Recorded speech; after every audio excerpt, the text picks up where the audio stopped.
I want to thank Stan Lee and Peter Paul. If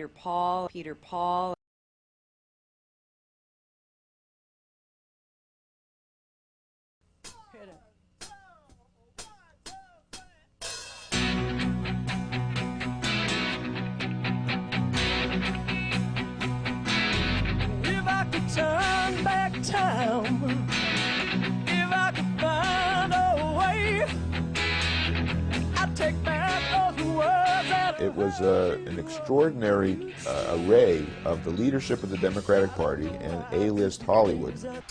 We'd like to dedicate this to Mrs. Clinton tonight. God bless. someday, when my life has passed me by, I lay around and wonder why you were always there for me. I'm a guy who's dealt with superheroes most of my life. Spider-Man, Spider-Man, does whatever a spider can, spins a web any size. He created Spider-Man, X-Men, the Fantastic Four, and the Incredible Hulk.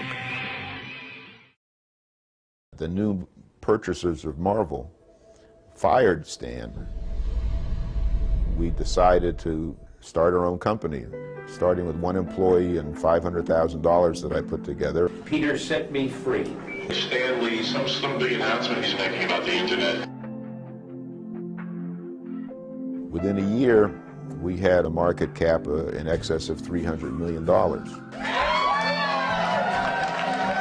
I decided, well, maybe I should reach out to Bill Clinton to work with us and be a rainmaker for the company when he left the White House. My first entrepreneurial venture was setting up a comic book stand and used comic books. I had 2 Foot Lockers full of them. I could accomplish my objective by becoming a major contributor to the party. I don't know about you, but I've been to 1 or 2 of these events. It's critical that we all chip in and contribute whatever we can. We want to thank you, and we're going to be there for you. That's great. It was great to see you. Look forward to working with you. Thank you. This has nothing to do with campaign contributions at all. How are you? Nice to see you again. I'm very glad to see you again. And I also want to thank Stan and Joan and Peter and Andrea for their support. Someone might ask you after this event why you would come to an event to support someone running for the Senate in New York. My interest in supporting Hillary Clinton was specifically to hire Bill Clinton. I'm thrilled. You got me all jazzed up. And they concocted a big fundraiser for Hillary. This fundraiser in August 2000 in Los Angeles raised more than $1 million for then Senate candidate Hillary Clinton. I want to thank Stan Lee and Peter Paul. I had accomplished hiring a president of the United States to work with me when he left the White House.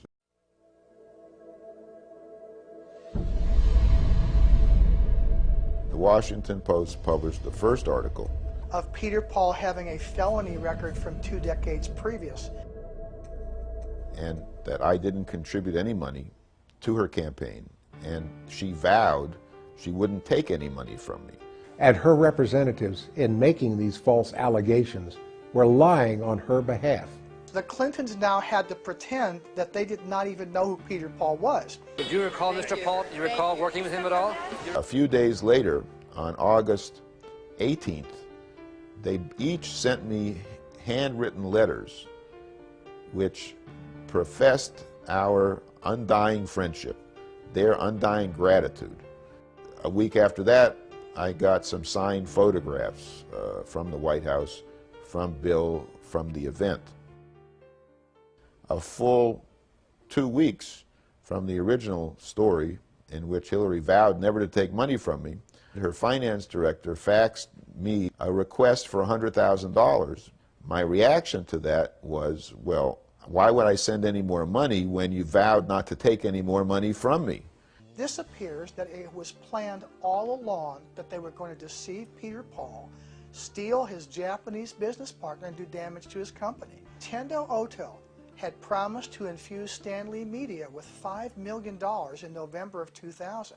Bill Clinton's business partner, Jim Levin, had flown to Japan, stolen Tendo Oto as a business partner, made his own agreement.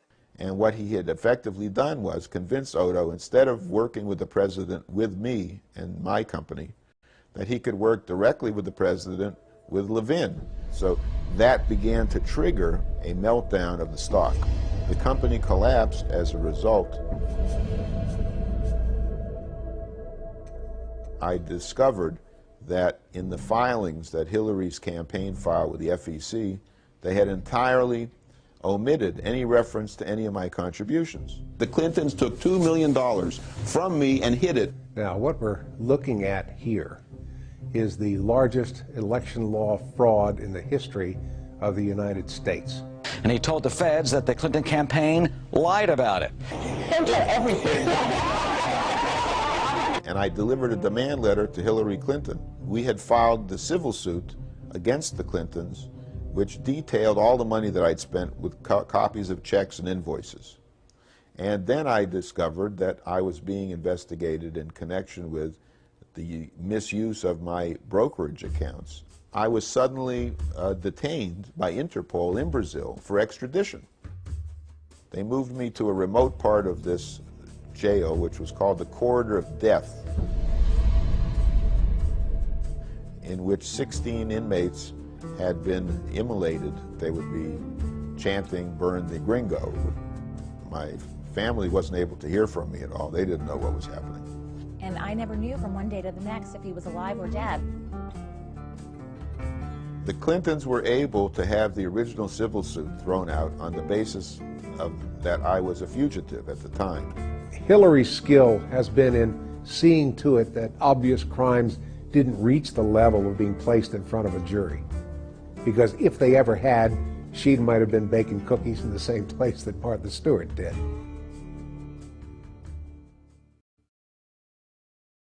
The court held that the case should proceed to trial. But clearly this could have implications for Mrs. Clinton's political future.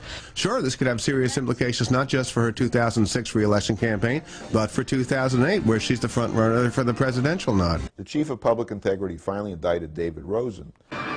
The finance director for Hillary Rodham Clinton's Senate campaign is in trouble with the law. The feds charging David Rosen with intentionally understating contributions for a Hollywood fundraising gala. Hillary Clinton's former chief fundraiser under fire for allegations of lying about the cost of a fundraiser put together on her behalf. The judge that officiated over the Rosen trial was appointed by the Clintons.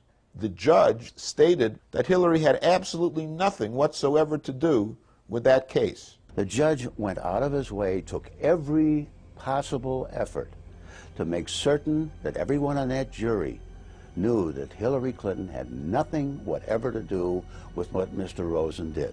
He turned it into a referendum on the credibility of Peter Paul, making a remark that he's a con man. And a totally corrupt individual who couldn't be believed or trusted. When you see that sort of thing, you conclude either that the prosecutor is incompetent, or worse, that the prosecutor is dogging the case. The whole idea was we have to make sure that Hillary is completely out of this, and we have to make sure that Peter Paul is totally discredited. Senator Clinton has not been charged in the case. The fact that you are probably not aware that this landmark litigation is now proceeding in a California court indicates how effective the Clintons have been in thwarting the media from exposing the facts on the public record that would normally end any politician's career and land them in jail. The media have not abrogated their responsibilities uniquely in the case of Hillary Clinton. They always have a tendency to fear power and to suck up the power. Hillary Clinton is not in the loop in any direct way. It would be very difficult to stretch fingerprints to the senator herself. I'd be amazed if there's any evidence directly. The senator played absolutely no role in what happened with the campaign's finances. So I think it's pretty clear that this is far removed from Hillary Clinton. Now, if there's evidence, that's another matter. You're making an accusation. Can you prove it? How can you prove it? What proof do you have? Hillary Clinton called me in my office in July of 2000, and I started my video camera to capture a conversation that we had with myself and other people in the office. Whatever it is you're doing, doing? Is it okay that I thank you? I think it's tremendous. No, you know what? We're having a good time trying to help out. Well, I'm very appreciative. And it sounds fabulous. I got a full report from Kelly today when she got back and told me everything that you're doing, and it just sounds like it's going to be a great event. But I just wanted to call and personally thank all of you. I'm glad you were all together so that I could tell you how much this means to me, and it's going to mean a lot to the president, too. This 5-minute videotape.